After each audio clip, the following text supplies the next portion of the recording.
Avie te dim chen service pan zo mi te dim pau to ke ngai thei ta hi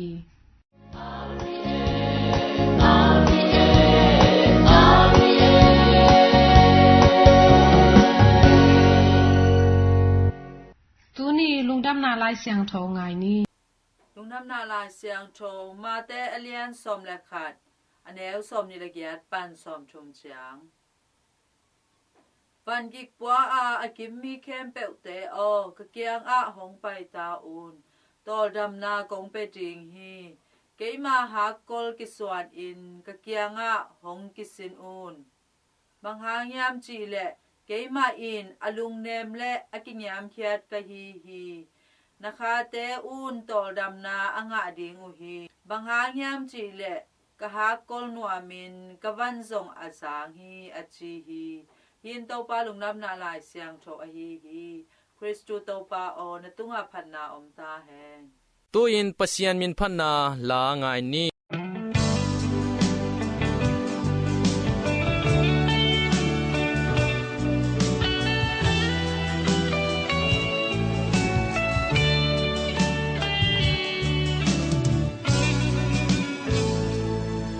mi khat bil in pasian nei sa sak dingin kilom aya kilom lo hi na pin no ten nung guk sa tu hi ong chi so ma khat pian kian na te le liu piang na hong guk sak u te I gam tan na sa en ki gin so ma khat man ta piani sungan tampi ang china ning so makan agimin nong pai pi unchi kei hong se ti u atu kong kha te hong nim na lo ke ari na hoi tampi kong ke lam na bu na chi na sa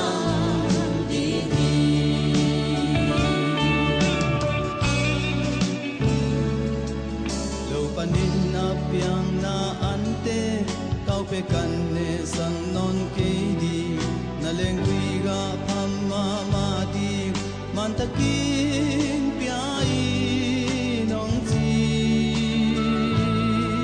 nagamu ten na dingin na li tang hoi hong swak den dingi minam dang ten ni anuam sa minam te hong chi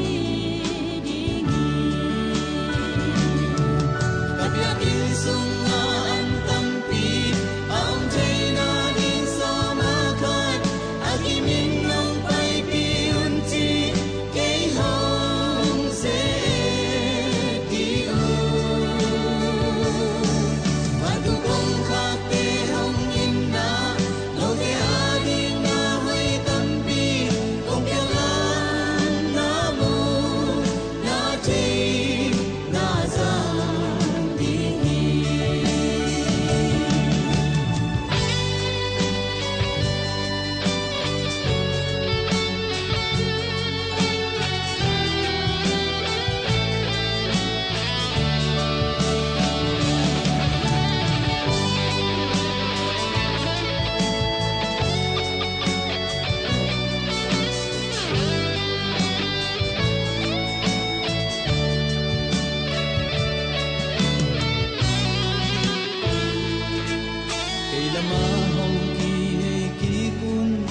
ta te o chi nong sam lai ke dong no te lam hong ha in kong ki hei di ni hong chi hong ki sin un no te adi chu pa kong piak le kong piak lo na mu ding na te ding hong chi I to pan hong cham zo hi sungan tampi ang china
tuina pasian thu tang ko na ngai ni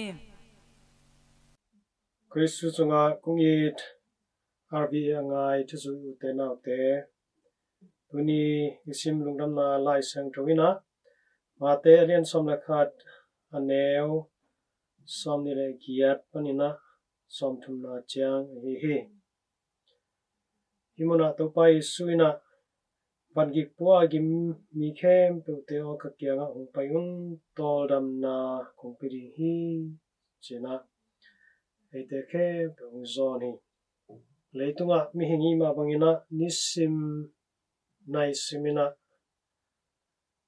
inisim nun tang na dina na semin iom na a vangik bangina ipuak lungsim to ai zongin itak sama ma to ai zongin van gip vive ipua hi to bangina van ipuak na a gimin tolin iom tak changina tuni topa yung samna o zain ama kyanga izoting chupi hi ai zong hi topa I hungzon na kamal lim takina it ki tak changin keima hako kiswanin kakyanga hong kisinun chehe hako china topa ese gen hi hako pen ei diak-diakin khamtung mi terina nisima izat van pong na izat hiya hi hako izat tak changina ipuak panzong kipozo to mi ai zongina hi hako nuam to van ipuak le ivan zang to mina hako anok kia le ivan azang pial zongina ki himma ma thehi tunena to pai zong zon na ivan ong puak sakli himasaloina amai hakol ikiswat ding ivan te pen ei puang ei ma bangina ipuak di hi ai zongina ivan te to ivan te ipuak tak changina ama hakol zangina ipuak di to pana ong hongde hi tamanina ama hakolina banghiam chi it ki tak changina ama hakolina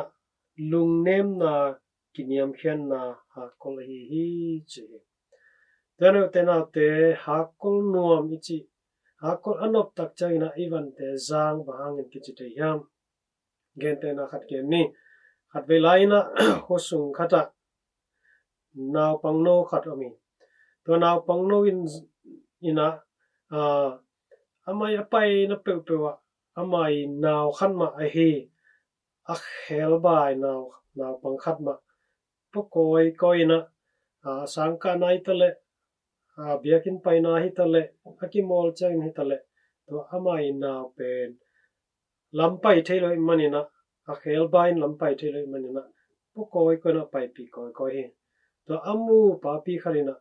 nang hi naw khel bai hi bahangina ham satang pina pokoi koina hiam gimlo tolo ni hiam nong kai salo ni hiam nangadina van gi pi hi lo hiam china adat tak china to na pongnovina hi kanawai manina ken nong kai kasake zonggi kasake hi ama it kai manina ken ama dina hi chi kasep sak pen kerina boy hoi lo van gi kilo hi china dong ki hi chinam naina amana I na ne a hi manin to I na to anaw adam lo anaw pen pai pi koi po zo lel hi chinam naina tu ni na eitei puak van te bangza takin gi khama ta sele to pai su yung gen amai hakol I na hakol lungsim kiniam khian na hakol le lungnem na to puwa hi pe lai na ivan te pen adina zang ding hi chinam na hi to manina to pai zuna ka hakol puak no pin kavan azang hi che na hakol kung puak sak di hi chilo na hakei hakol to ong ki suan lew chin ka hakol pen puak no phi china hai te tunga tha ho pe hi to manina te na te tunina diakin etena pasien thu kha mi zuina te ya polpi thu kha mi zuina te zui hak sa sie puak hak sa sie chi bangina ve thu mi taw khari ai zongina hi thu kham te thu kham bangini puak tak chena hak sa thei ma ri ni pi simin ki khomun chỉ bay zongin mina guk sakion chỉ bay zongin analom te na dei ko kein chỉ bay zongin thu kham te oma to te zui tak chang ina thu kham pen thu kham mai zui tak chang hak sa ki sa te ai zongina I na to I na hakol bulina to thu kham te zui tak te I na hakol ai kele lungnem na hakol ai kele kiniam khe na hakol bulina tua thu kham te I zui di to pai honglam la thu te zui in hele hangina te pen hong zang le hi Christian nun ta na to hakol I na lungnem na le kiniam khe na hakol to etera nun ta pin nisima ipuak adia ke na nisima ipuak ai simlam te to I na hakol to po heleng na hong sang ri hi ji to pai sui hong gen na hi ke kyanga hong kisinon to pai na chi hi tamen ama kyanga ke kya hong payun masanong samin to ki takte ke kyanga hong sinon chi Adve takchan ita ma kyanga pai zio bekin ide thinking en inget inga khat thit takchan lung kimina ama kimu se thei to pen ma lohi ke kya hong payun hong ki sinun ke kyanga hong sinun china to panum ge ni ke ha kol ki sonun chi to menana amai ha kolina bangyan denai che hi lung nem na kiniam khian na le in na ha kol tua ama kyang pananga sinin to ha ko to even kem to po hilang ina even te uzang ina toram na zong ari hang ji tunina ito paizu kamal tung tonina ite khatchanina tha lagding i han to ni hi no vek pi tunga to pan thakin chapang peta hen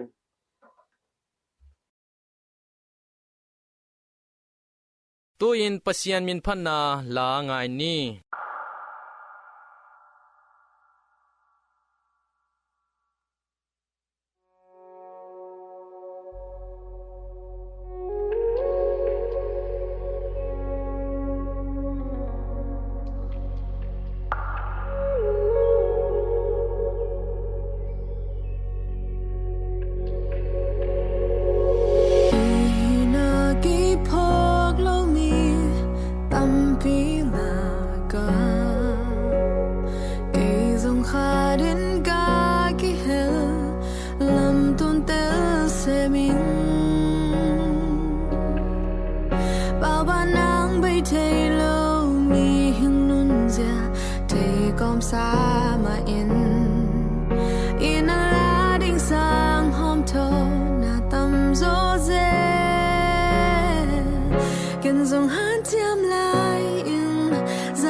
Chris hangin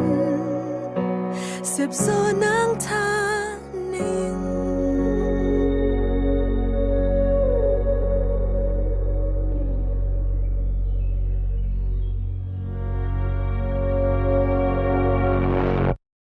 tuina kema sia Williamina RVA zomi tadim tong luan panen pilna to gesai thulupi nuaya la hilna to gesai ngai sudan te chi ikupdina kongtel ki khi bulphula siang tho pilna pen athubi pen ahi manen nane sa khem pe na sublo zongin zongham tangin na chi hi la hilna to gesai ngai sudan te chi tak chena la hilna tiching le lai sinna laning pen pil sinna huam I athupi muna na sebjia te ahi hi lahil na pen lai sinna atam theinangin ngim na to akiwai hom na sebjia zong ahi zongin ikidop dingina lahil na a vai pok pen lai sinna bekma a ding hilowina mihing ki pol na a dingin thuhoi te apiang khesak ding lai sinna te awai hom ding chi ahi toy manin lahil na annoyang ai sudan te lungai khom ni gamta jia hoite apian nangena lahil na hi ngai sudan pen lahil na le lai sin na pan thakata akizop na akok nuam hi sanaw bangte in ahoi gamtan na annei thei nanguna amui bun lai sin na awm ding kesama tua ading in zong amui bun lahil na awm ding hi ading in zong sanaw pangte ina koi bang lampi to kisai koi bang lampi to lai sin ding chi pen nakan dingu hi na koi bang ina sin ding chi zong honglak ki ge tua lungsim lam to kisai te zong ikan ding hi ngim nai na akibang lo akilam dang din mun zuina aman don ki na koi bang in vai hom ding chi thei ding in hil sang na hi na I vai hom gam tan na hangin koi bang dan amet ong piang ding hiam chi I thei tel na hi lai hil na dan limpen sang naw pangte laka thungai sut thei na abul phu gam tan na te apian khiat thei nangin tha pe ma hi ngai sut thei sak nangin la hil na hi ngai sut dan pen sanaw pangte ngai sut dan te achi khel nangin ngim na hi na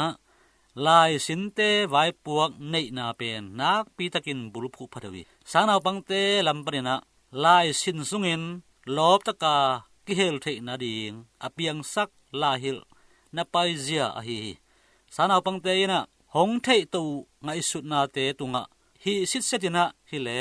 paidan man takin limbol sakin zat thei nangin eile kim le pam te jikala kizop kimu na pan thei hoi no ong pian khian nangin tua te tunga hi sin senin pai jaman tak to kai khop zo na ding ngim na hi lampi tung tonin sanaw pangte na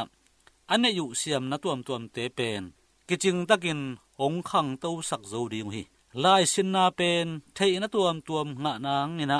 ong nop tuam sak lo di hi thei na tuam thak te nga na tua pan tu lai taka ane yu thei na te thei na thak to gom toina khelin san na tua jeng na achi khel din mun thak te tunga kingai na anei sau thei na te to alep tua zo na nguna kichin na nei mo nei lo asit te lo zo na ngu hi thuneng neng chep te na bek to ahoi pen lai sin na kinga zo lo hi thei na pil na honglam pi ding na sep gel na ki helin vai hom chiang bek ina ahoi pen lai sin na hi thei pan di hi theina pilna nga na chi pen na sep gel na khathina sep khian na thau gong ahi lo zia etel ding ke sami toy manin la hil na pen athak azong la sin na atopha ding abulpi ahi tel theinangin la hil na akisai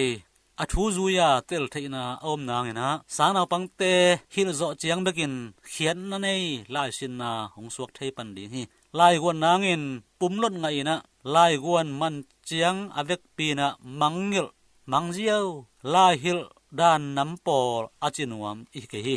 ngim naina kinom na akisai athu khatta pen sanaw pangte ina kizop na abol thei di ngahi gente naina bilpi thu akisin le apumpi akilam dan to kisai sanaw pangten atak takin atel ding ki samma mai ikol gama alung khamoi khat pen athu ala zuya tel thei dinga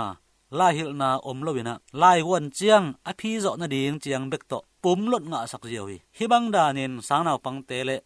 athu subject te ki kala ki zopna omnon lo hi utanaw te mi hingwai ki khel nangin la hilna hitung ta nga azodowin gamsung vai paizia aki khel na hangin mi hing ki pol na kilamdan na hong ki khel gamte ading ngim na hi atak takin zong pilsin na pen ming ki pol na aki khel na tunga alian ma aphat tuam na athupuk zong na omi khat bek thu nei na paizia pen democracy paizia a hong ki khel hi iji le la hil dan zong i khel ding hi lai a hil sang sia siama te na ming vai ki khel na te alim alak khezo te ai ke le ki khel na a dingin ejen tang mi palai te hi chi mu thei nangina ki sam ma mai sangin tia lai sin na in dei te zong democratic to akibang mi pi to akisai lim mi pi to akisai mel posak zo di hanga mi hing vai ki khel na te sanaw pangte in a thei nangin sia siama te in vai hom sak zo ding hi hang toy manin hi atunga ngai su dan te pen ataka isep khia zo nangin athumasa burpi ina vai hom gel siam na hi lahil na pen paizia khathia to paizia ina hoi taka naung sep nangin le a hoi pen me na te ong pian khia sak zo nangina vai hom gel zo ding hi hang tua ding na anwaya te muibun lo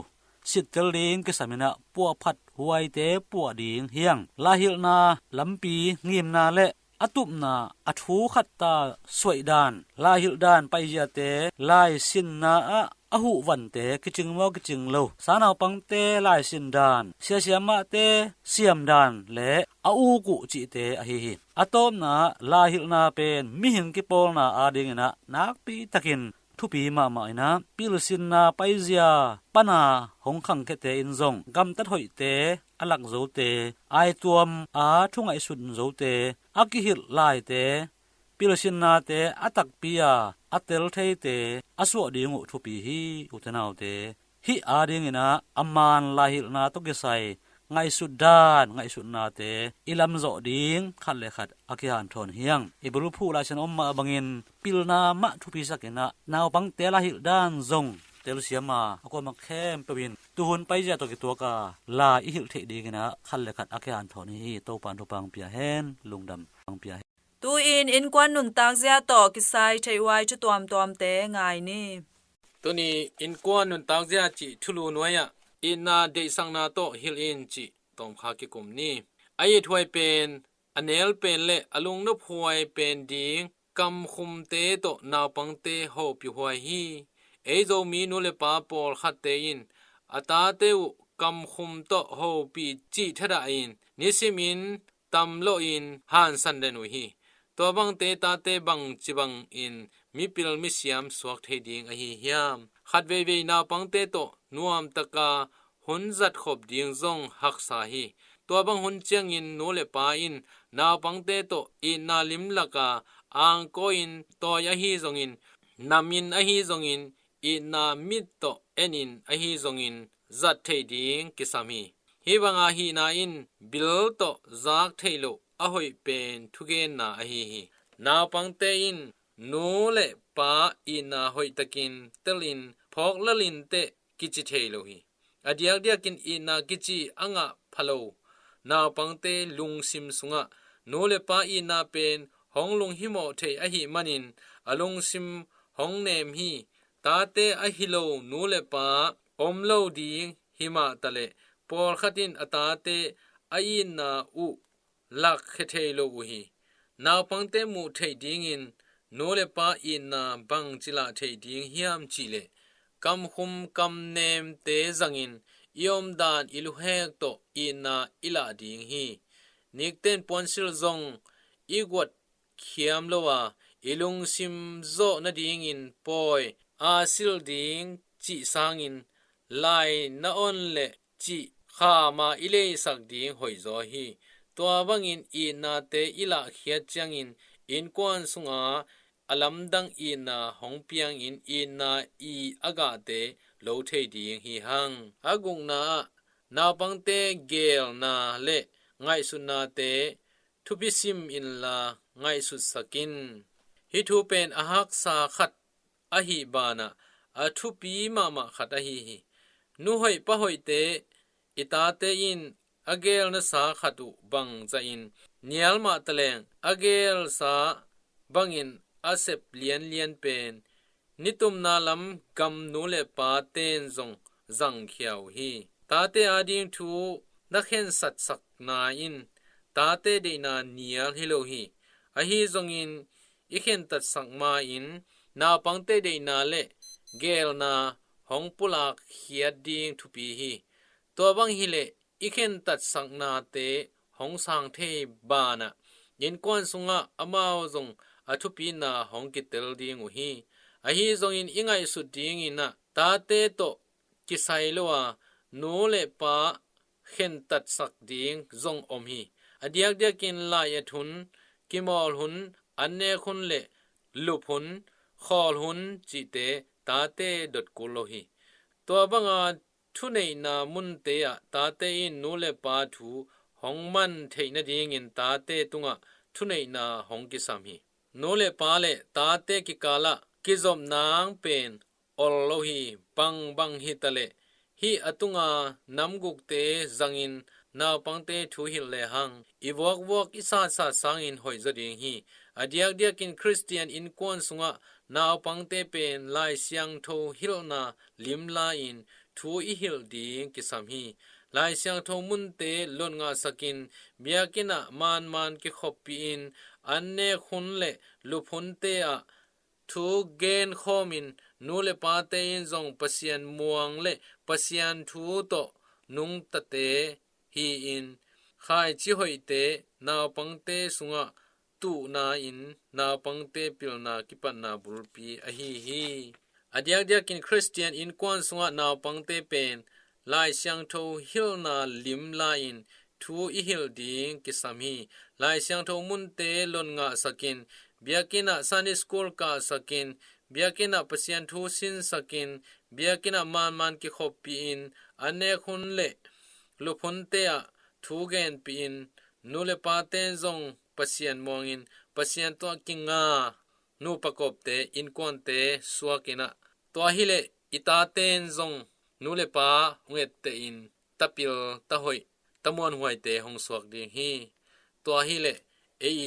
in kwan ibang kwa sunga to pa hoina te mo in ikonom aswak en huai in kwan iswa theina ding in ibiak to pa pasian in thupang peta hen to ya chini lungdam hi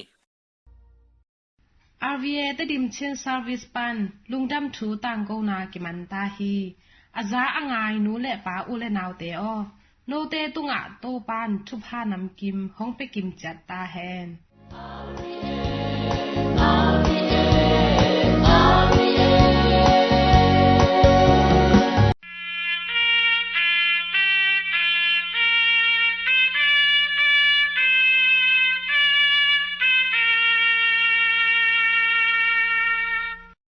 RVA te dim chen service pan zo mi te dim pau to ki ngai thei ta hi